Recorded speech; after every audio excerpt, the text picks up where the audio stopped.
Contracara, ¿cómo están? Martín, ¿Qué tal, Manuel? ¿qué tal, viejo? ¿Cómo has vivido estos días dramáticos? Muy dramático, preocupado, triste, mucha tristeza, Sí. pero más allá de eso, Manuel, vamos a hablar luego, muy Mucha impotencia esperanzado, también, ¿ah? Mucha mucha impotencia, impotencia.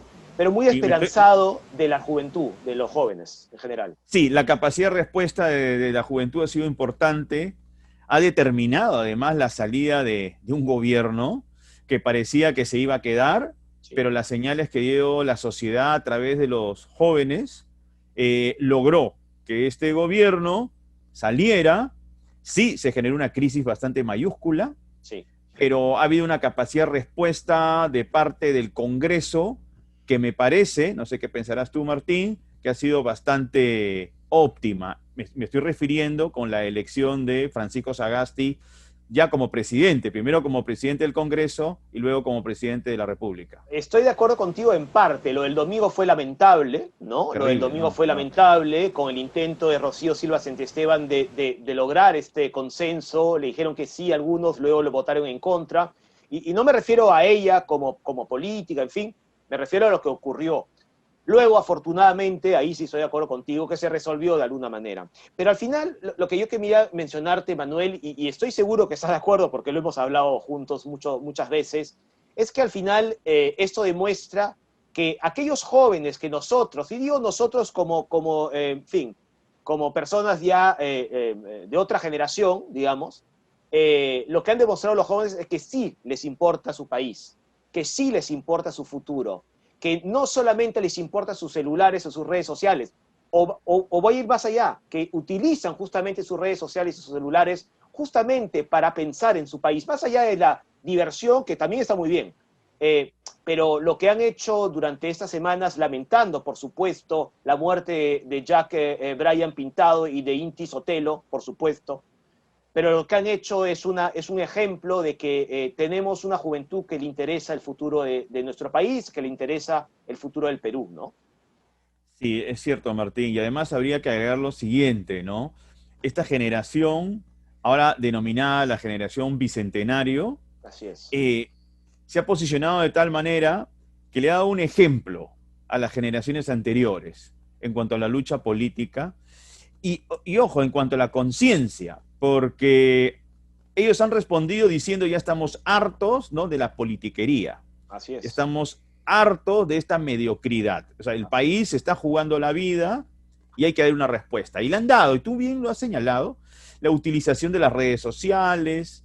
Y ojo, y algo que a mí me llamó mucho la atención es que el gobierno de Merino no pudo leer, no pudo interpretar lo que estaba ocurriendo en la calle. No, para Eso nada. es, eso es, digamos, muy llamativo porque va demostrando la falta, ¿no?, de habilidad, de visión política de esta gente que estaba en el gobierno. Mm. Y tú que eres docente como yo, Manuel, yo tengo que decir que he sentido mucho orgullo de muchos alumnos y exalumnos que han ido a marchar pacíficamente, por cierto, Típicamente, sí. pacíficamente, que han ido a marchar, a gritar, a sacar de encima sus convicciones, a hacerse escuchar. Y eso a mí, yo, en serio, me llena de orgullo porque este país claramente tiene mucho futuro. Y es un mensaje de estos jóvenes muy esperanzador y que finalmente son los que provocaron la renuncia de Manuel Merino y que son los que finalmente han logrado que hubiera un gobierno de transición con cierto consenso en el propio Parlamento, ¿no?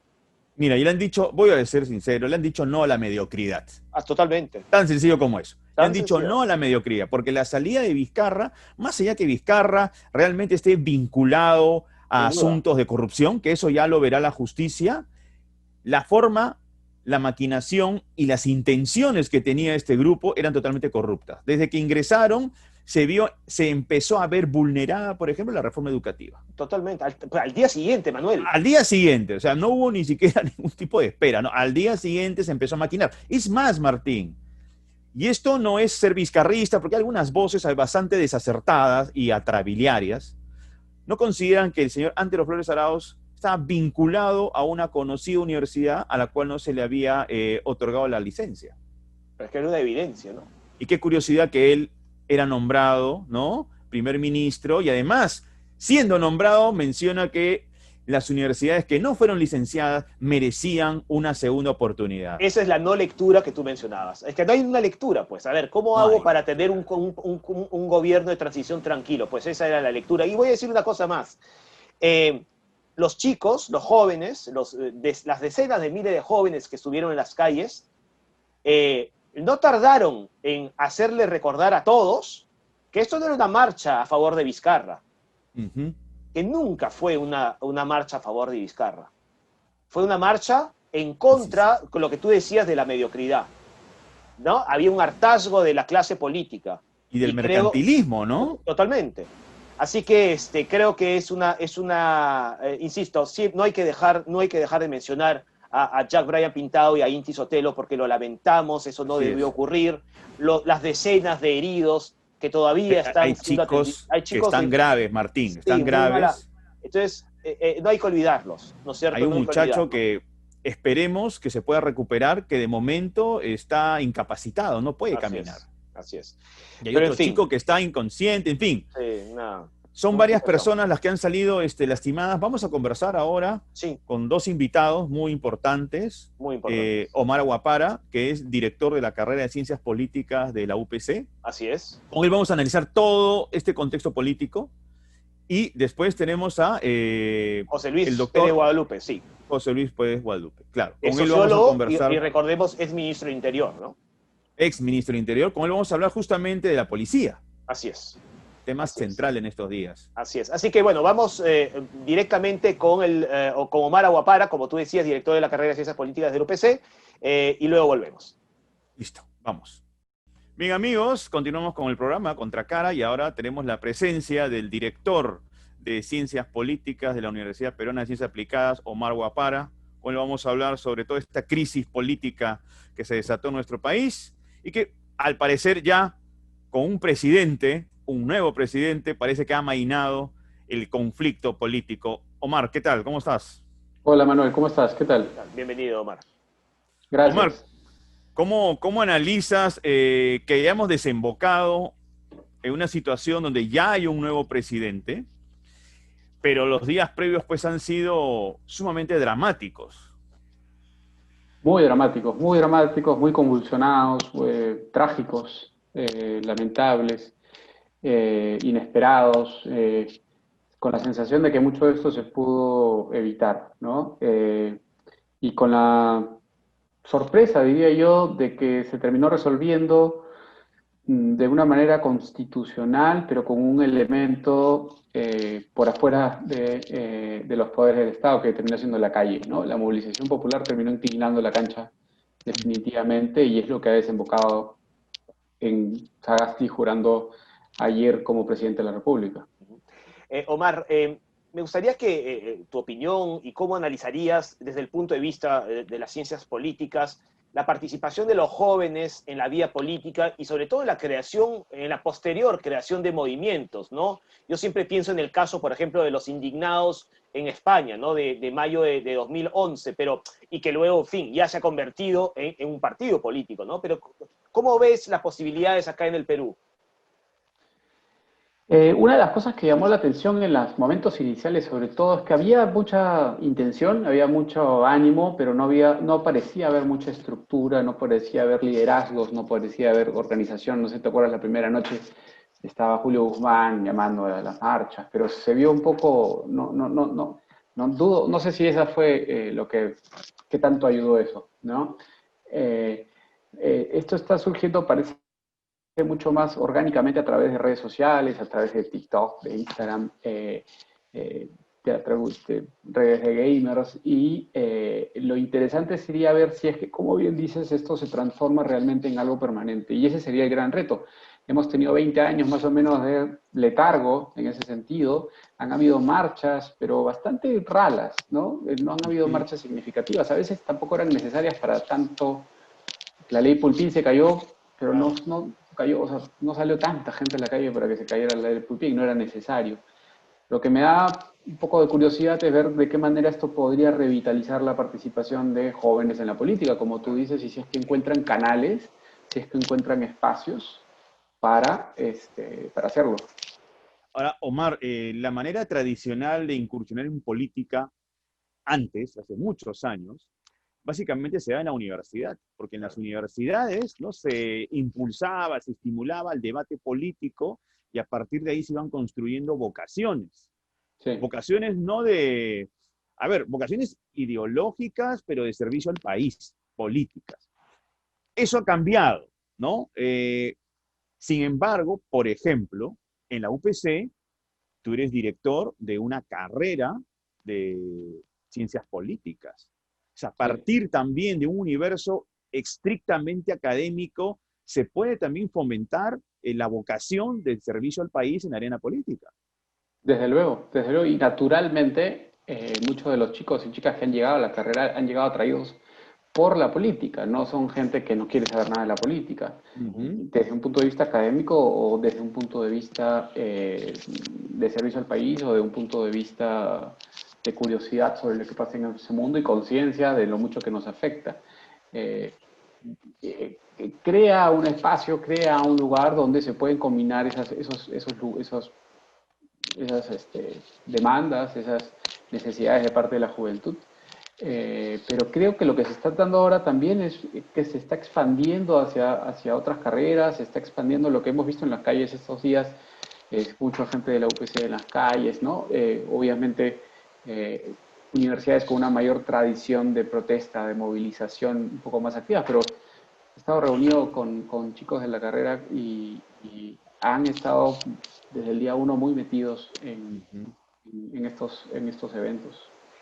Omar, por supuesto, estos días han estado marcados no solamente por la caída del gobierno, del corto gobierno de Manuel Merino, sino también, desafortunadamente, por la muerte de dos jóvenes, de Jack Bryan Pintado y de Inti Sotelo. Lo que ha ocurrido durante toda esta semana y la cercanía a las elecciones generales o presidenciales de abril de 2011, ¿qué puede provocar justamente en cuanto a lo que puede repercutir en los grupos políticos, en los partidos políticos? Porque los grupos que vacaron, digamos, los que firmaron o que votaron a favor de la vacancia, han quedado muy golpeados y eso puede pues, tener ciertas consecuencias, ¿no? Sí, yo creo que sí, sin duda. Acción Popular, Alianza para el Progreso han quedado bastante mal parados. Hay otros como Fuerza Popular o UPP que han votado en contra de la lista de Sagasti en Por esta ejemplo. semana. Claro. Obviamente quedan en un lugar de oposición, pero también tienen que combinar estas necesidades tienen que enfrentar una batalla el 11 de abril por pasar la valla, o si no pierden, desaparecen como partido político, pero combinar eso, una consigna más partidaria, con las demandas, las necesidades de parlamentarios a título individual que no tienen reelección y que no necesariamente tienen una carrera partidaria más allá del 11 de abril, más allá del 28 de julio. Claro. Entonces, yo creo que va a ser interesante, por ser generoso con el lenguaje, qué pueda pasar entre la mezcla de ambas expectativas, de las expectativas de un partido, de una institución que tiene que enfrentar un reto muy grande el 11 de abril y parlamentarios que están de salida, básicamente, que les quedan pocos meses y que buscarán construir algún tipo de capital político si es que quieren continuar haciendo vida política, ¿no? O si quieren trasladar esto que han acumulado a otras arenas. Ahora, Omar, hay un asunto muy puntual también que nos interesa, que es que los políticos tienen que tener como una de sus virtudes el saber interpretar y leer a la ciudadanía. Estos hechos que fueron evitables se producen a partir de una vacancia controversial, en la medida que el señor Vizcarra, más allá si es que realmente tenía delitos o no tiene delitos, en fin, eso ya lo verá la justicia, tenía que cumplir con su mandato. Sin embargo, no pasó eso, salió y el gobierno de Manuel Merino subestimó, ¿no?, las calles, subestimó la presencia de miles de jóvenes y miles de personas que iban a protestar. Incluso recuerdo una entrevista que le hacen a quien fue por muy poco tiempo ministro de Trabajo, Juan Cheput, en una entrevista con el colega Renato Cisneros en RPP, Ajá. manifestando que no había mucha gente, que cada día más bien había menos gente. Y el colega le respondió, pero usted no salió a la calle. No, yo salgo a la calle siempre. Eh, pero hoy al centro hoy día, justo ese día jueves, ¿no? Un día complejo, Claro. y le dice, no, hoy día no. Entonces, ahí nos damos cuenta del nivel de subestimación que han tenido estos políticos y que han generado un asunto tan grave que pudo haber sido evitado. Sin duda, sin duda. Y lo primero es que la vacancia fue inesperada. Yo creo que se han encontrado un poco con los votos Ujú. y cualquier cosa que dio unidad a esos 105 votos fue tan efímero que no permitió construir nada sobre ello. Y un poco reflejo de eso fue la incapacidad, según fuentes periodísticas, de Merino para convocar un gobierno de ancha base, como supuestamente iba a ser, y se refugió un poco en ciertas personalidades conservadoras muy ajenas, muy alejadas de lo que la calle, de lo que las personas esperaban en ese momento, ¿no? Entonces, creo que fue una especie de encontrarse con la presidencia de la República, encontrarse con esa responsabilidad y, una vez en el poder, reaccionar de la peor manera posible, ¿no? Incapaces de ver lo que estaba pasando en las calles y encima no sabemos cómo fue, habrá sido la cadena de mando, pero reaccionando con una represión injustificada, ¿no? Que no tiene excusas. Omar, no quiero frivolizar lo que ha ocurrido en los últimos días, sobre todo por la muerte de dos jóvenes a los que tenemos que reconocer y que tenemos que recordar, por supuesto, pero desde el punto de vista político, tú mismo lo has señalado, aquel gabinete de Manuel Merino, que no fue de ancha base, evidentemente, y con reacciones, sobre todo del primer ministro, el señor Ángelo Flores Arauz, que eran propias, y por eso digo que no quiero frivolizar, pero eran propias de una película de, no sé, de Woody Allen, ¿no es cierto?, con respuestas completamente absurdas. Sí, al punto que decía que no sabía por qué estaba la gente protestando, no entendía que él no era sociólogo.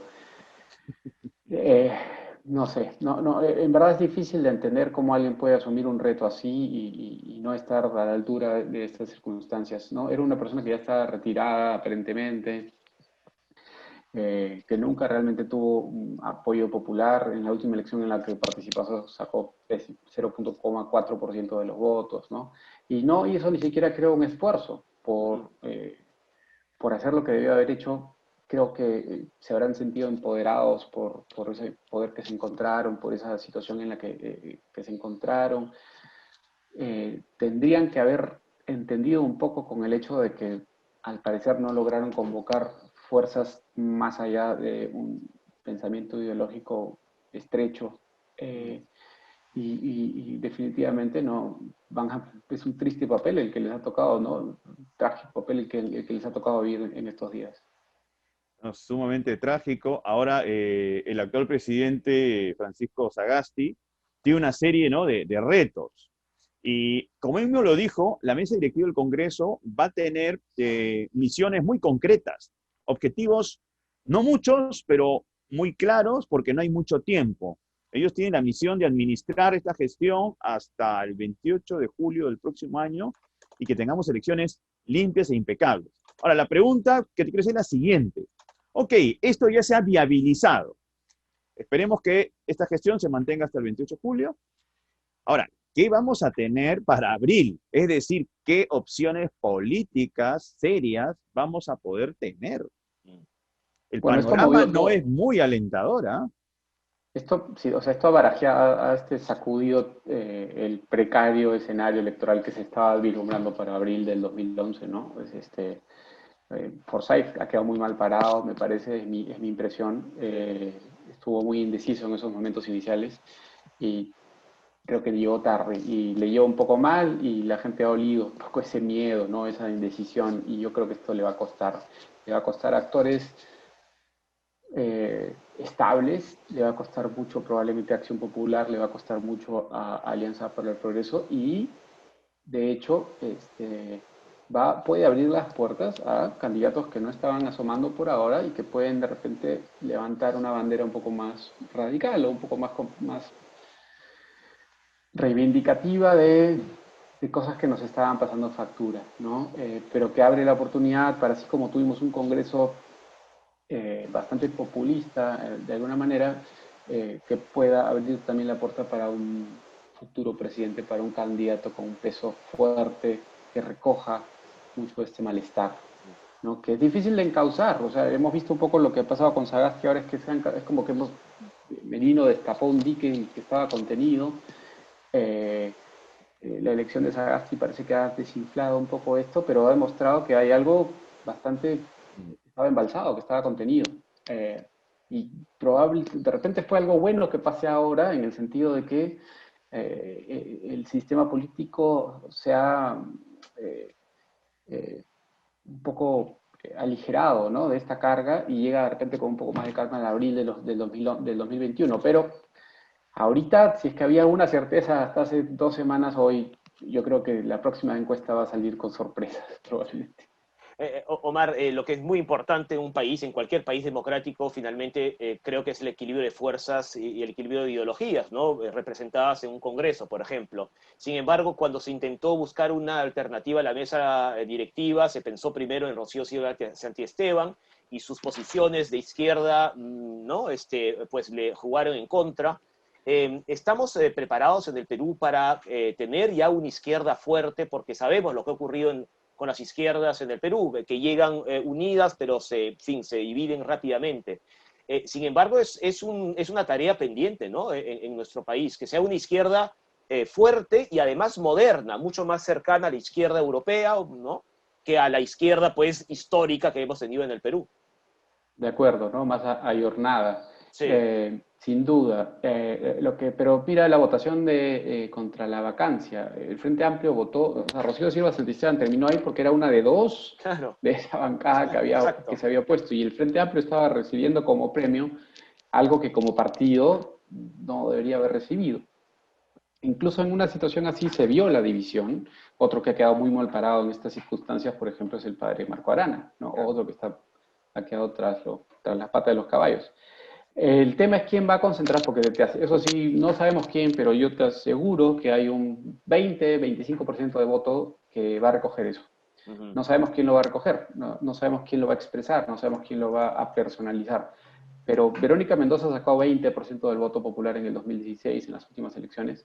Ese 20% yo creo que se ha visto un poco fortalecido por lo que hemos vivido en estos últimos 5 años, y si es que no va dividido, y si es que de repente, por decirlo así, cae en manos muy radicales, porque dentro de todo podríamos tratar de que lo recoja una izquierda, como bien dices, moderna, que sea parte del juego democrático, ¿no? Que no, que no tampoco intente ser muy radical, porque no parece por el momento haber una demanda ciudadana por una nueva constitución. Esto no ha desencadenado lo que ha pasado en Chile, por ejemplo. Sí, claro. ¿No? Esta no ha sido una demanda contra el capítulo económico, esto no ha sido una manifestación Pero contra... Verónica Mendoza sigue insistiendo con el tema del cambio de constitución. Es más, ella me había sugerido que para abril existan dos posibilidades, ¿no? Votar por el presidente, pero también votar si se va a querer una constitución nueva o no. Sí, y yo lo veo muy difícil. Ese sentimiento no se ha expresado, no ha sido visible. De repente, si hubiese habido más tiempo, como pasó en Chile, si el sistema político hubiese sido incapaz de responder, porque finalmente hemos tenido marchas muy poderosas, pero breves en el tiempo. En cambio, en Chile se sostuvieron y lo único que los cortó fue la pandemia. Entonces, ellos empezaron en octubre, para marzo se esperaban en Chile manifestaciones masivas para terminar de darle el empuje a esa convocatoria a la constituyente. Acá se logró un objetivo que era básicamente muy específico, y de repente probablemente hayan algunas marchas más esta semana, pero el corazón, la fuerza de estos manifestantes no estaba detrás de un cambio en el sistema, un cambio en el modelo necesariamente, sino de un poco hacerle el pare a un grupo de personas que ellos consideraban que habían hecho algo ilegítimo, ¿no? Entonces, estas demandas por nuevas constituciones, la segunda urna que dice Verónica, la veo bien complicada, las veo difíciles. Es un país lleno de sorpresas, pero ese camino por ahora creo que no estamos muy próximos a ello. Una última pregunta, Martín, si me permites. Sí, dale. Es el tema de la figura de la vacancia. ese es un asunto que el próximo gobierno va a tener que resolver con el siguiente Congreso. Tenemos una figura que no es precisa, no es acotada y que se presta pues para mil interpretaciones, cuando se suponía teóricamente que era una medida de excepción, pero en estos últimos tiempos se convirtió más bien en una medida usual que ha generado una crisis. Sí, sí, sin duda, es un arma nuclear, ¿no? Y así como lo puede cerrar el Congreso, hemos abusado de mecanismos, creo, constitucionales que le han costado, le han pasado factura al sistema. Tuvimos la oportunidad, el Tribunal Constitucional ha sacado una sentencia el día de ayer que no llena, realmente no establece límites claros para regular esa figura y que no sea sometida a interpretaciones antojadizas. Lo que espero que pase, confío en lo que pasa, es que la solución no sea legal, sino más bien política, y lo que encontremos en el 2021 no sea un presidente que no tenga congresistas, sea un presidente que, bueno, de repente tenga 30, 40, ya con esos 40 puede construir una defensa en el Parlamento que haga difícil o muy difícil llegar al punto de someterse a un proceso con una moción de vacancia. Pero tendría que ser más que resultado de las reglas políticas, más bien un resultado del comportamiento de los actores, ¿no? Que sería lo responsable. Pero muchas gracias, Omar Guapara, por habernos acompañado acá en Contracara. Un fuerte abrazo y nos estamos viendo en otra oportunidad. Encantado, Manuel, un gusto siempre estar con ustedes, y muchas gracias, Martín, también por la oportunidad. A ti. A sus órdenes. Muchas gracias, Omar. Que estés Muchas bien. gracias. Chao, chao. Cuídense. Chao. Chao, chao. Bueno, Manuel, Omar Aguapara creo que nos ha dado un mensaje, o mejor dicho, nos ha descrito un panorama, o el panorama que podemos encontrarnos a partir de ahora y sobre todo en el camino hacia nuestro principal objetivo, que es llegar bien hasta las elecciones de abril 2021, ¿no? Sí, el tema es que es un panorama todavía un poco incierto en la medida de la calidad de los candidatos. Ya asumió Francisco Sagasti, presidente del Perú. Vamos a conversar al final del programa sobre él. Que es una persona que tiene mucha calidad humana y calidad profesional. El tema es que dura poco, pues, ¿no? Sí. Dura poco. No sabemos qué va a ocurrir para abril. ¿Quién asumirá? ¿No? Te suena, ¿no? Te suena exactamente hace 20 años, por cierto. 16 de noviembre de 2020 claro. Es presidente del Congreso. Sagasti, 16 de noviembre del año 2000 fue elegido presidente del Congreso 20 también. 20 años después. 20 sí, años. Coincidencias bastante extrañas, ¿no? Sí. Pero igual, a lo que íbamos, ¿qué va a ocurrir en abril? Así es. ¿No? ¿Qué clase de candidatos vamos a tener? Tenemos muchos candidatos y que me disculpen, pero la mayoría no da la talla. Entonces esperemos que surja por ahí uno o dos que al menos nos generen expectativas para poder viabilizar este país. Manuel, tenemos que hablar lo que ha ocurrido en estos últimos días, no solamente desde el punto de vista político, sino de lo que ocurrió en aquellas manifestaciones, y por eso tenemos en la siguiente entrevista al doctor José Luis Pérez Guadalupe, sociólogo y ex ministro del Interior. Así que te propongo que vayamos directamente a la entrevista con él. Queremos saber cuál es la lógica de la policía cuando hay este tipo, digamos, de manifestaciones. Vamos con él para escuchar. Vamos con él. Bien, amigos de Contracara de UPC TV, ahora tenemos el gusto de tener con nosotros al doctor José Luis Pérez Guadalupe. Recordemos, él ha sido ministro del Interior hace un par de gobiernos y además es doctor de Ciencias Políticas y Sociología por la Universidad de Deusto. Señor Pérez Guadalupe, bienvenido a UPC TV. ¿Qué tal? Un gusto, Martín, Manuel, a sus órdenes.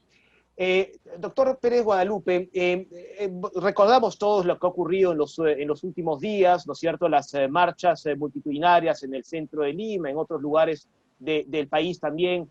Y lo cierto es que, por supuesto, lamentamos la muerte de 2 jóvenes, pero yo quería preguntarle, según su experiencia, uno de los, digamos, de los cuerpos más afectados ha sido justamente la policía, ¿no es cierto? La imagen de la policía ha sido muy afectada. Y es importante la policía para un país. Y desde su experiencia me gustaría saber cuál es tu posición respecto a los pasos que debe dar esta nueva administración del presidente Sagasti y el próximo ministro del Interior, justamente para, digamos, recomponer esta imagen de un cuerpo que sin duda es importante para la seguridad del país. Efectivamente, Martín lo has planteado muy bien. Es una institución medular para el país, por un lado, y en segundo lugar, se necesita una reconexión con la ciudadanía, ha quedado muy desgastado después del último sábado y jueves, donde fueron las manifestaciones. Y creo que el gobierno de Francisco Sagasti, a quien conozco y creo que va a hacer una excelente labor de un gobierno de transición democrática, lo primero que tiene es que reconectar esa institución, empoderarla nuevamente, porque hay un tema ahí, está muy golpeada también en su autoestima, está con una moral muy baja, porque recordemos que hace unas semanas todos aplaudíamos la labor de la policía. Hay en este momento 500 policías fallecidos por pandemia y 35.000 contagiados. Es decir, somos una institución que ha sufrido y sigue sufriendo que los embates de la pandemia por cumplir su trabajo. Y lo que quiero indicar es que básicamente han sido dos hechos, 2 días lamentables, por supuesto, irreprochables, de 2 unidades que son UCE y DINOES. No creo que sería justo generalizar a toda la policía, y solo en Lima. Entonces claro, no ha sido en el resto del país. Yo creo que tendríamos que acotar un poco estos hechos, pero sí, lógicamente, porque la imagen queda un poco la policía. Yo creo que sí, el gobierno lo primero que tiene que hacer es esta reconexión entre ciudadanía y policía a través de un buen liderazgo en el Ministerio del Interior y en la policía misma. Con lo cual planteo un reto grande, porque, a ver, lo digo así de claro, en los últimos 3 gobiernos hemos tenido 7 ministros del Interior en 5 años. Sí, sí. Ahora llevamos por el 9º. El nuevo que va a juramentar va a ser el 9º. Y en segundo lugar, los últimos 8 han sido generales, exgenerales. O sea, eso no se ha visto en ningún gobierno, que ponga 8 exgenerales así seguidos en la policía. Por un lado. Y por otro lado, el comando de la policía, el comandante general de la policía, antes era director general de la policía, han habido 4 comandantes generales en 6 meses. Con lo cual, eso tampoco se había dado anteriormente, y es fruto y, digamos, causa y a la vez consecuencia de un proceso de desinstitucionalización de nuestra policía que se ha dado en este gobierno, básicamente. Las 4 cabezas de una institución, nadie pensaría, nadie se imaginaría tener 4 comandantes generales del ejército o de la marina o de la FAP en 6 meses. Claro. Bueno, eso se dio en la policía. Y en ese tránsito también se dieron 4 ministros del Interior. Entonces, el sector, digamos, está complicado, no diré descabezado, pero sí afectada su institucionalización. Y creo que hay que verlo en ese conjunto para entender por qué, frente a una policía que todos aplaudíamos y ha hecho una labor, ya digo, sacrificada y entregando a 500 efectivos que han fallecido en esta pandemia, pudo llegar a este exceso el día sábado pasado.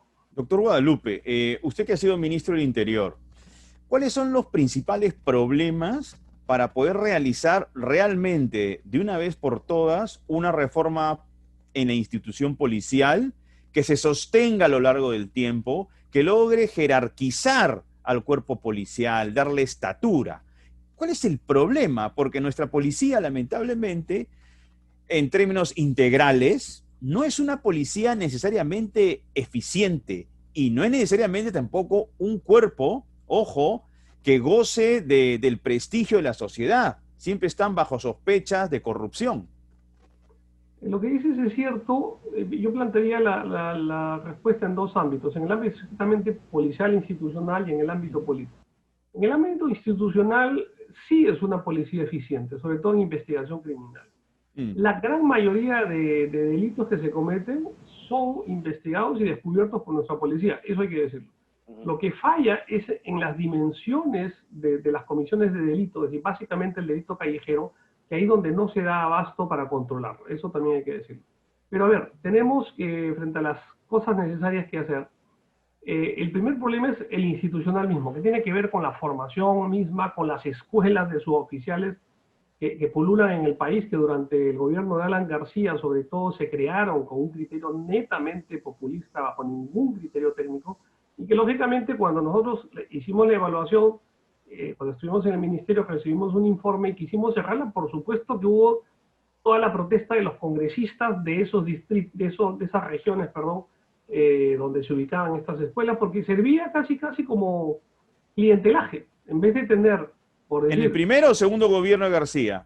No, en el segundo, ¿no? En el primero segundo. el primero no puedes hablar de nada, o sea, no existía nada, ¿no es cierto? O sea, era un caos absoluto. Si O no me sea, equivoco, se acabó la PIP en el gobierno de García, del primero, ¿no? En el primero.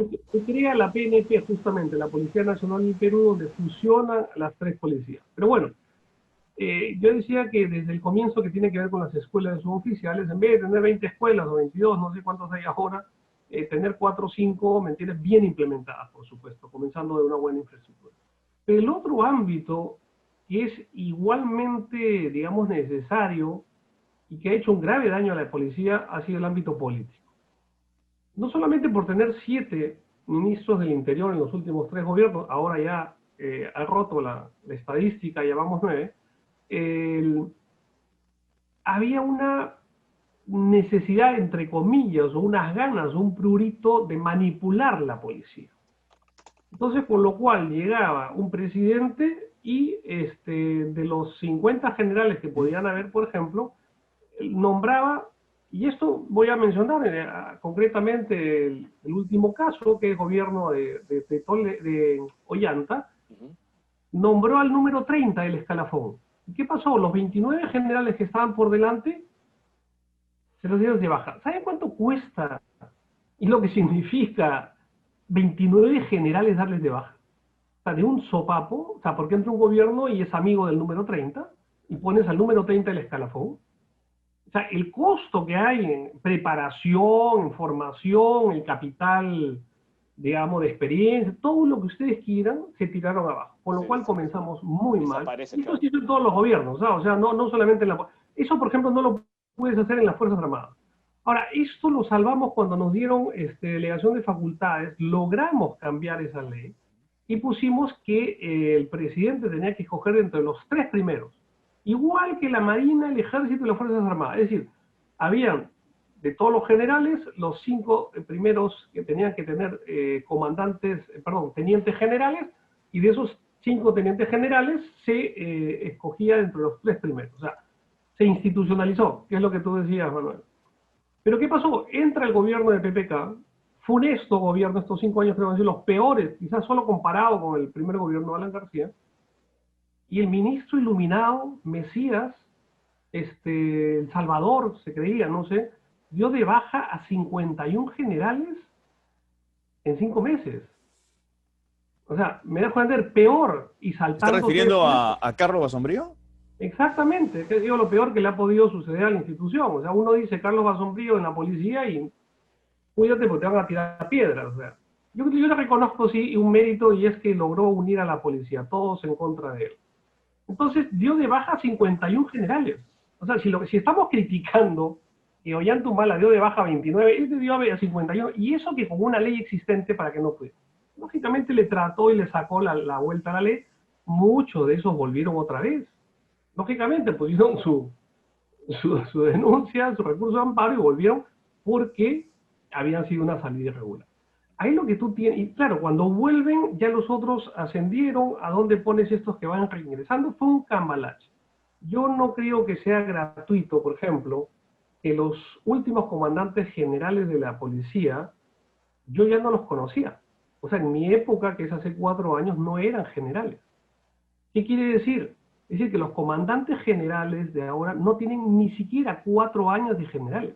Claro. O sea, son comandantes generales prematuros. No sé si me dejo entender. Sí. Para que haya una cabeza, o sea, necesitas mando y comando, necesitas ser admirado por toda tu institución, necesitas experiencia. ¿Cuántos años puede ser un comandante? Ser de general, un comandante general, por ejemplo, estoy pensando del ejército. No, aquí ni 4 años ya son comandantes generales. Privilegiar la meritocracia, ¿no? Por supuesto que esa era la idea, y justamente para evitar la arbitrariedad política en el nombramiento de los directores generales, ahora comandantes generales de la policía, sacamos esa ley que decía entre los 3 primeros, pero tampoco se evitó, me dejo entender. O sea, cuando no hay voluntad política, no hay voluntad política. Claro. Y eso ha dañado muchísimo a la institución. En este momento, la moral de la policía, yo converso lógicamente con generales en actividad, con generales en retiro, y la verdad, lamentablemente, está muy dañada, están muy desmoralizados por todo lo que viene pasando con su institución. Doctor, hemos hablado de lo que ha ocurrido en estos últimos días, y usted ha sido, insisto, lo mencioné al principio, ministro del Interior durante 2015 y parte de 2016, hasta el 28 de julio de 2016. Cuando ocurren este tipo de manifestaciones multitudinarias, evidentemente, y hemos visto sobre todo la del jueves 12 y el sábado 14 de noviembre, y vemos tanta gente, ¿cuáles son las primeras órdenes que suelen recibir los policías que van a salir digamos, a cuidar a la gente, a cuidar incluso a los manfiestantes? ¿Y por qué puede ocurrir una situación de represión como la que hemos visto en esas dos marchas multitudinarias que estaba mencionando, doctor? Bien, Martín, te voy a responder, pero antes quisiera indicar que ahí, a ver, no miremos solamente un lado de la balanza. Hay que ver que lo que sucedió el sábado también hubo agresión a los policías, ¿ok? Hay que verlo de los dos puntos. Es injusto decir la represión policial, no. La gran mayoría fueron jóvenes que marcharon pacíficamente, pero también hubo en un determinado momento un grupo de infiltrados, desnaturalizados, llámalo como quieras, ¿ok? Barras bravas, que comenzaron a provocar y atacar a la policía. Eso primero quiero dejarlo, porque han habido de los dos lados. Pero yendo a tu pregunta.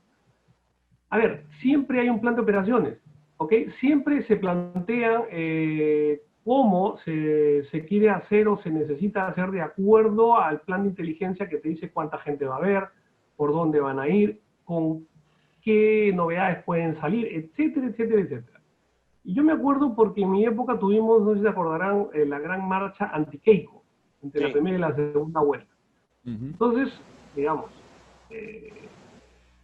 tuvimos que hacer, me acuerdo, el día de la marcha, yo personalmente caminé por el centro de Lima, por donde, y con los generales, ¿verdad?, que iban a estar a cargo de la parte operativa, por dónde iban a venir las marchas, dónde iban a estar organizados los policías, dónde iban a estar ubicados cuánta gente. Es decir, hicimos todo el plan, mejor dicho, el plan de operaciones que hacen ellos, yo mismo fui personalmente a checar. Entonces, repito, existe un plan de operaciones para ese tema, y tiene que respetarse y actuarse también. Entonces, no es una cosa improvisada. En primer lugar. Segundo lugar, en este caso concreto hay dos unidades especializadas, ¿ok?, que se plantean para atender eso. O sea, hay policías de apoyo durante toda la marcha, sí, pero en este caso básicamente son dos unidades, los UCES y la DINOES, que son los encargados. Son unidades especializadas en manifestaciones, en motines y todo, y revueltas y qué sé yo. O sea, no estamos hablando de la policía, estamos hablando de dos unidades concretamente que son los encargados, y es lo que han actuado justamente, y son los que tienen las escopetas de perdigones, son los que tienen los lanzagases, es decir, es la unidad encargada de eso. Entonces, ¿hay un plan? Claro que hay un plan. ¿Hay un comando? Claro que hay un comando. ¿Hay gente preparada? Claro que hay gente preparada. O sea, lo que más llama la atención, y por eso digo, cuando fue la marcha anti-Keiko, inclusive yo me acuerdo que preparamos a agentes policías, inclusive policía femenina, con blancos, y acompañaron a la marcha como debía ser, ¿ok? Y no pasó nada. Y también fue una marcha multitudinaria en varios puntos, se reunió en la Plaza San Martín, y tratamos bajo todo punto de vista que se comenzara la chispa de la violencia. Lamentablemente aquí no se ha podido evitar la chispa de la violencia, y creo que ha habido una reacción fuerte, no digo de los manifestantes jóvenes universitarios, no, sino de cierto grupo, ¿okay?, de desadaptados que atacaron con bombardas, con todo lo que podían, ¿okay?, a nuestras fuerzas policiales. Y yo creo que, a ver, UCE y DINOES son unidades profesionales, o sea, están preparados para ser atacados, están preparados para que le tiren piedras, están preparados, y por lo tanto también están equipados. No sé si me dejas entender. Sí, o sea, gente equipada, preparada, los escudos, para eso. los cascos, las pecheras, claro. Exactamente. A nosotros nos atacan, nos vamos a defender con lo que podamos. No hay parados para eso. O sea, son unidades para eso. Entonces, yo creo que ahí nuestras unidades debieron demostrar una superioridad moral. Manejo, además. Mire, doctor Pérez Guadalupe, hay un asunto que es el tema de las municiones. Lo que se ha identificado en los cuerpos de las dos víctimas, estamos hablando de perdigones de plomo. cuando teóricamente eso tendría que haber sido perdigones de goma. Entonces, ¿quién da ese tipo de decisión?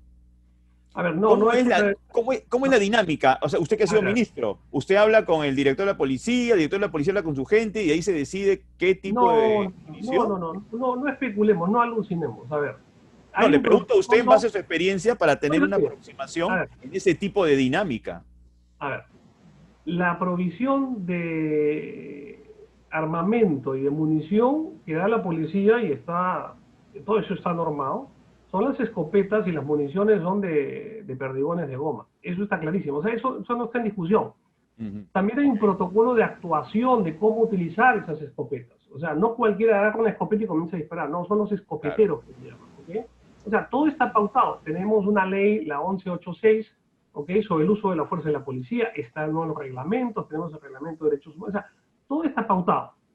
Ahora, uno dice, oye, si está todo pautado, ¿qué pasó? Como tú bien preguntas, Manuel. Es decir, ahí digamos, desde antes, no solamente en este evento, lo que podía darse es que algún efectivo, junto con la munición que le provee la policía, que es la única munición oficial, formal, llevan aparte unos cartuchos que venden en cualquier mercado negro, ¿no? O sea, inclusive en las tiendas de municiones se venden esos cartuchos con perdigones de plomo, que son para caza, básicamente, o sea, se venden.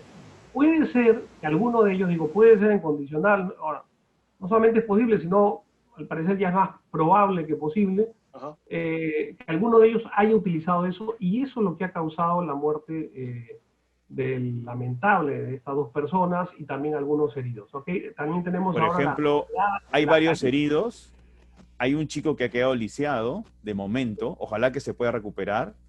Hay otro chico que tiene los perdigones incrustados en el cerebro. Sí. Y hay otros casos similares. O sea, estamos hablando, porque se hablan mucho de los fallecidos, pero también tenemos personas que están en un estado grave. O sea, la lista podría aumentar. Esperemos que no. Así es. El asunto ha sido bastante complicado. Ha sido complicado por ambas partes, y ya digo, quien tenía que mostrar la superioridad profesional y moral en el uso de las armas y el uso de la fuerza ha tenido que ser la Policía Nacional, y no caer en la provocación y no usar, si es que ha sido la policía, porque por favor, yo digo, parto primero, se tiene que investigar claro, este tipo de cartuchos. Lamentablemente, a primera vista lo que hay es, dado que hay 114 heridos, claro, 2 fallecidos y también heridos graves, como tú mencionas, Manuel, hay una desproporción en el uso de la fuerza de la policía, todo indica que sí.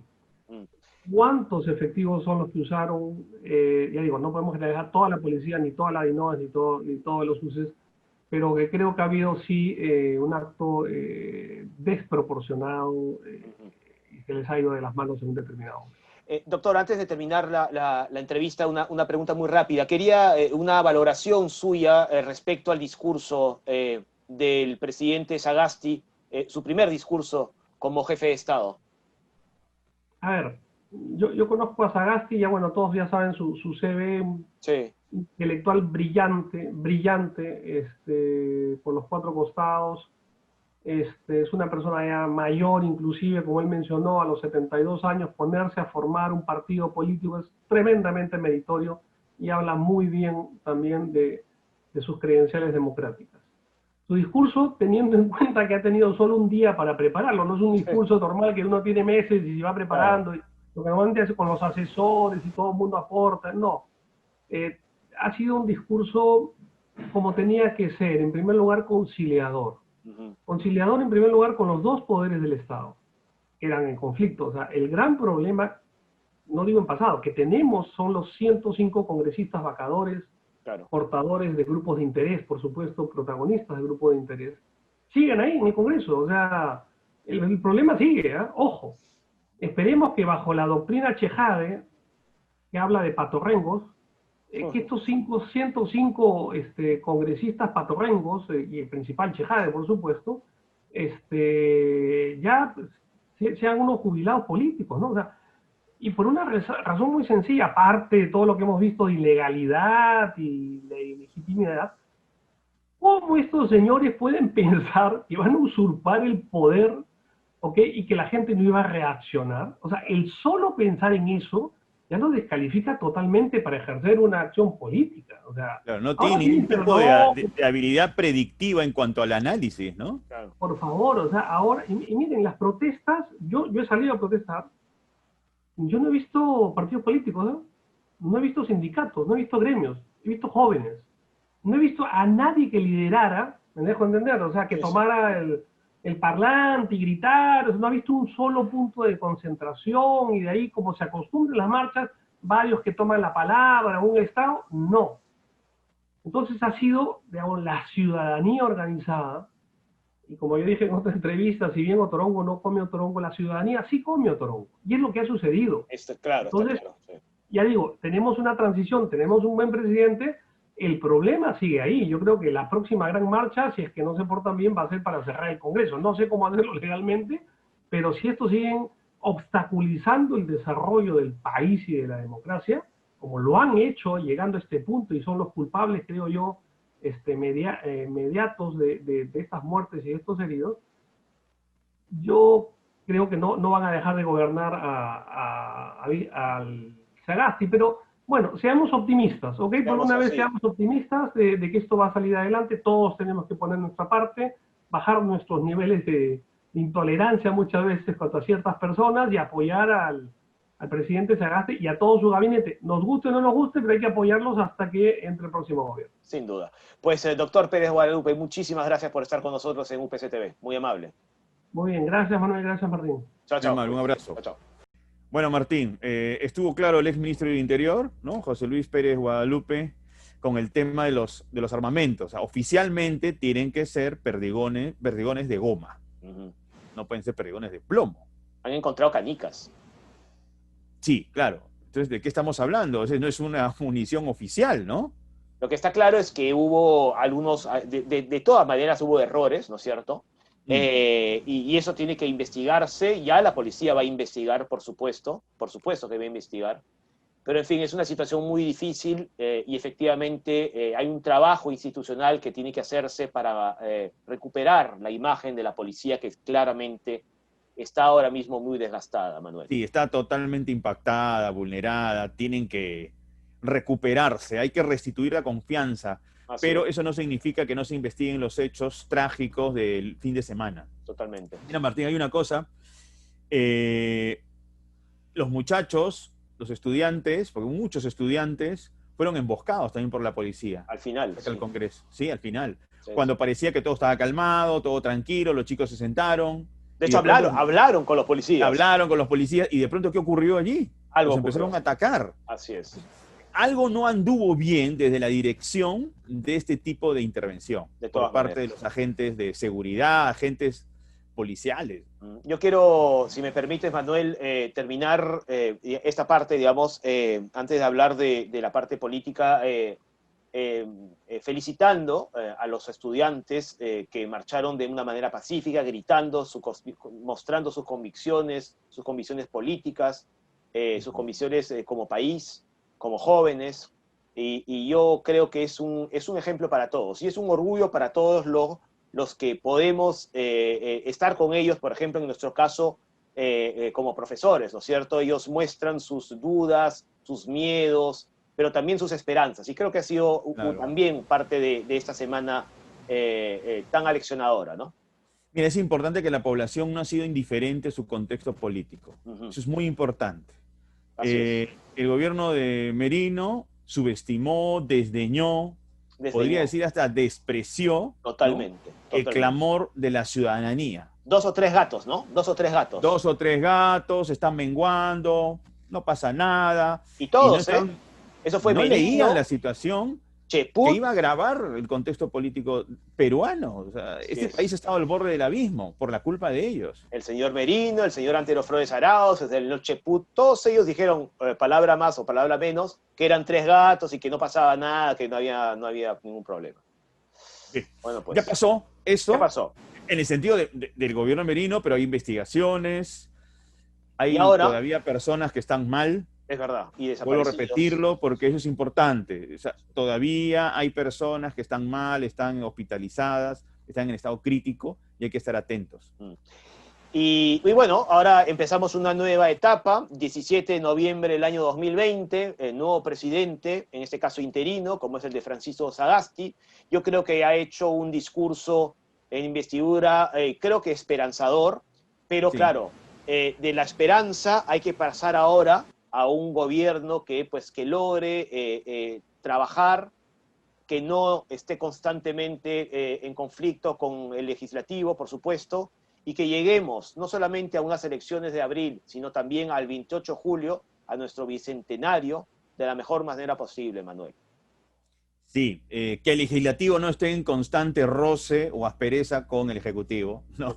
Exacto, claro. Porque me parece que las asperezas partían del Congreso desde el 2016, ha sido así. Desde el 29 de julio de 2016. Así es. Como tú Creo que dices. desde el 28, porque ni siquiera hubo saludo Es de verdad. parte del partido que en ese entonces era mayoría. Sí. Pero estamos en una nueva etapa que apunta a fortalecer la institucionalidad democrática para llegar a abril con todas las garantías posibles y afrontar pues un periodo electoral sin sobresaltos. Totalmente. Ojalá sea así. Y por supuesto, el éxito del señor Sagasti es el éxito de todos, ¿no es cierto? Ojalá, Claro, ojalá, ojalá tenga que, no sé, seguramente tener algunos cuidados respecto a la pandemia, ajustar algunas cosas que hay por ahí. Por supuesto, el tema económico es fundamental. Ha hablado que quiere equilibrar ambas cosas, ¿no? Que Claro sabe que que es sí. difícil, pero Difícil. que van a reforzar esa salud económica, pero también considerando que la gente esté bien en relación con su salud para no verse contagiada. Y mencionó que sin ciencia no hay progreso, ¿no? Así es. Ah, otra cosa que importante, va a fortalecer a la SUNEDU.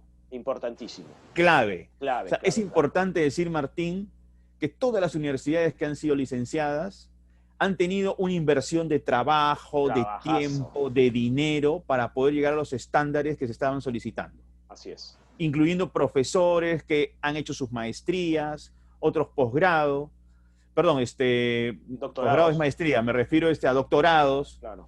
Entonces, imagínate que todo eso hubiese quedado en foja cero. No, no, no. Imposible. Mucho trabajo, No. muchos años, ¿eh? Muchos años, ha habido un esfuerzo muy grande para poder llegar a tener justamente ese tipo de estándares que estaba exigiendo la SUNEDU. Así es. No era justo, no era justo, No porque era a justo. todas las universidades se les ha dado el mismo tiempo. Se esperaba que mencionara eso y lo hizo. Así que desde aquí, por supuesto, ojalá a este gobierno interino, que da igual, ¿no? Porque sigue siendo gobierno, que le vaya muy bien. Que Y le ojalá vaya bien, haya una buena sintonía entre ejecutivo y legislativo. Así que nada, Manuel, con esto vamos terminando la edición de hoy. La próxima semana, a ver si nos dedicamos unos minutos a hablar de fútbol y así nos relajamos un poco de estas semanas tan duras, Sí, tan duras y tan tristes, ¿no es cierto? Pero insisto, esperanzadoras también. es verdad. Un fuerte abrazo, Martín, y nos vemos la Igualmente. próxima semana. Chao, Manuel, cuídate. Chau. Chao, chao.